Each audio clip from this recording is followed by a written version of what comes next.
Assalamualaikum warahmatullahi wabarakatuh.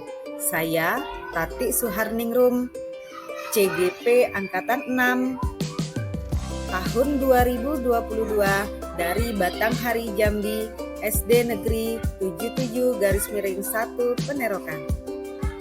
Kali ini saya akan menyelesaikan tugas modul 1.1.A.8 koneksi antar materi, kesimpulan dan refleksi modul 1.1. Pertama-tama mengenai kesimpulan dan penjelasan pemikiran-pemikiran Ki Hajar Dewantara yang saya pelajari dalam modul ini.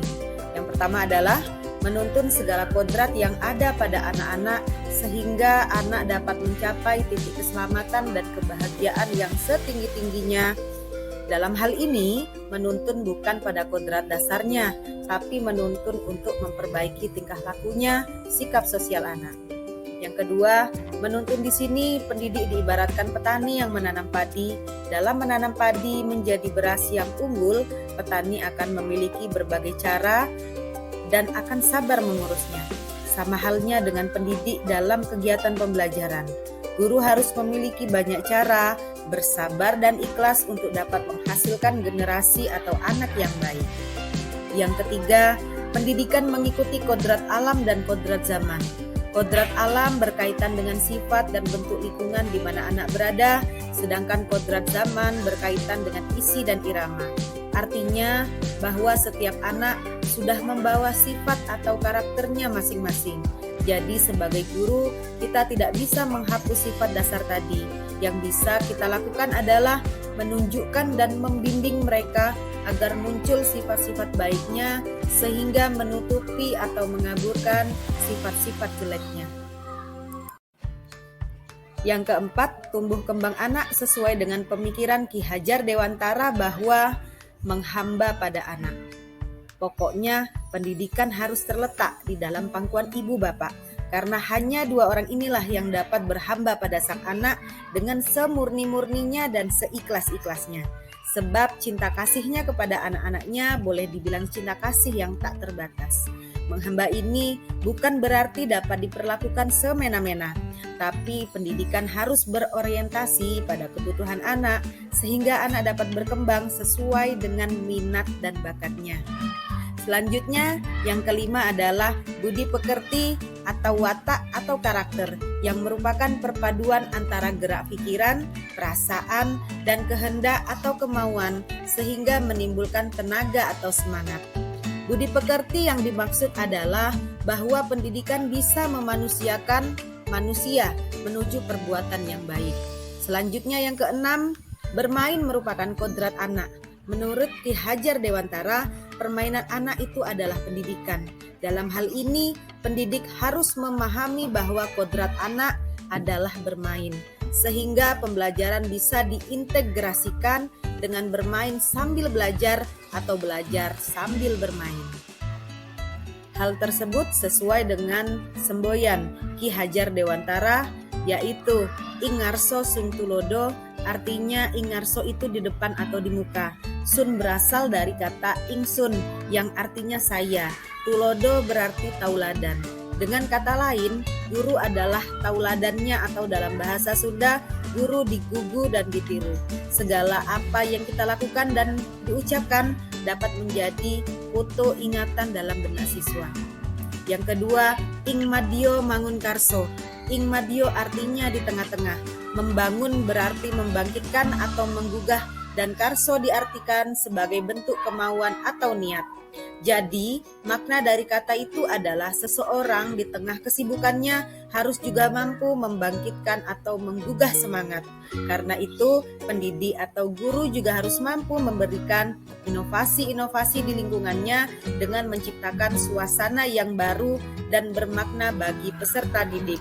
Yang ketiga adalah tutwuri handayani. Tutwuri artinya mengikuti dari belakang dan handayani berarti memberikan dorongan moral atau dorongan semangat. Sehingga Artinya Tutwuri Handayani adalah pendidik atau guru harus memberikan dorongan moral. Ini sangat dibutuhkan oleh peserta didik sehingga dapat menumbuhkan motivasi dan semangat. Selanjutnya kita akan menjawab pertanyaan refleksi dari pengetahuan dan pengalaman baru yang saya peroleh dalam modul ini dan perubahan diri yang saya alami dan akan saya praktekkan di lingkungan sekolah dan kelas saya. Pertanyaan pertama, apa yang saya percaya tentang murid dan pembelajaran di kelas sebelum saya mempelajari modul 1.1? Yang kedua, apa yang berubah dari pemikiran atau perilaku saya setelah mempelajari modul ini? Dan yang ketiga, apa yang dapat segera saya terapkan lebih baik agar kelas saya mencerminkan pemikiran Ki Hajar Dewantara? Nah, jawaban pertama dari hasil refleksi, apa yang saya percaya tentang murid dan pembelajaran di kelas sebelum saya mempelajari modul 1.1 adalah yang pertama, saya percaya bahwa di dalam pembelajaran di kelas, guru lebih dominan dibandingkan peserta didik. Guru menjadi tokoh utama di dalam kelas. Jadi siswa harus mengikuti atau apapun yang disampaikan oleh guru dan melakukan segala sesuatunya dengan sebaik-baiknya. Yang kedua, siswa harus duduk tenang di saat pembelajaran berlangsung, serta mengikuti apapun yang diinstruksikan guru tanpa melihat karakteristik dari peserta didik tersebut. Yang ketiga, siswa harus dapat mencapai nilai yang tinggi atas apa yang sudah dipelajari bersama gurunya. Pertanyaan kedua, apa yang berubah dari pemikiran atau perilaku saya setelah mempelajari modul ini? 1. Siswa memiliki kodrat alam dan kodrat zaman, sehingga pembelajaran harus berpusat atau memihak pada siswa. Guru harus menuntun sesuai kodrat anak tersebut.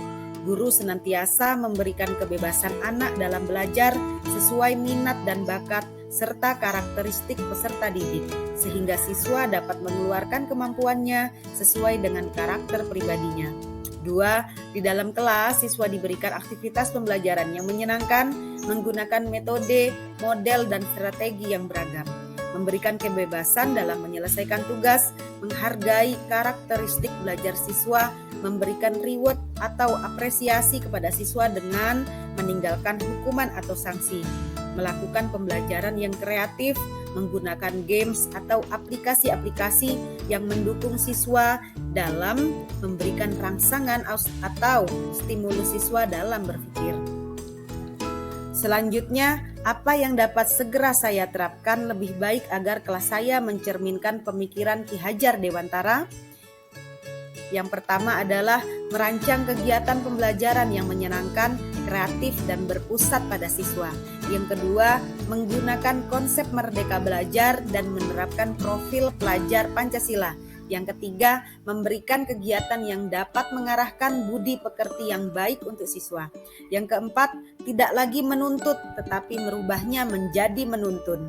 Yang kelima, pembelajaran disesuaikan kodrat alam dan kodrat zaman, serta pembelajaran disesuaikan dengan kearifan budaya daerah setempat.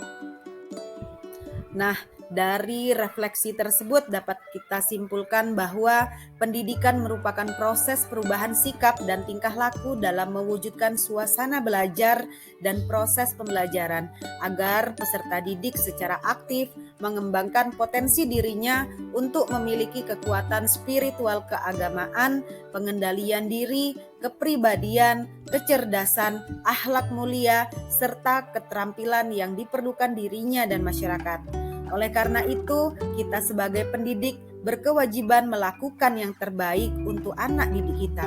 Pendidikan itu bukan hanya belajar, namun kita juga harus membentuk budi pekerti dari peserta didik kita.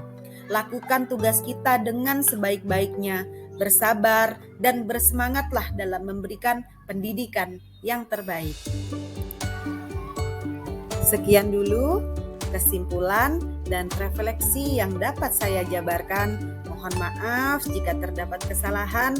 Akhir kata, wassalamualaikum warahmatullahi wabarakatuh. Salam Guru Penggerak.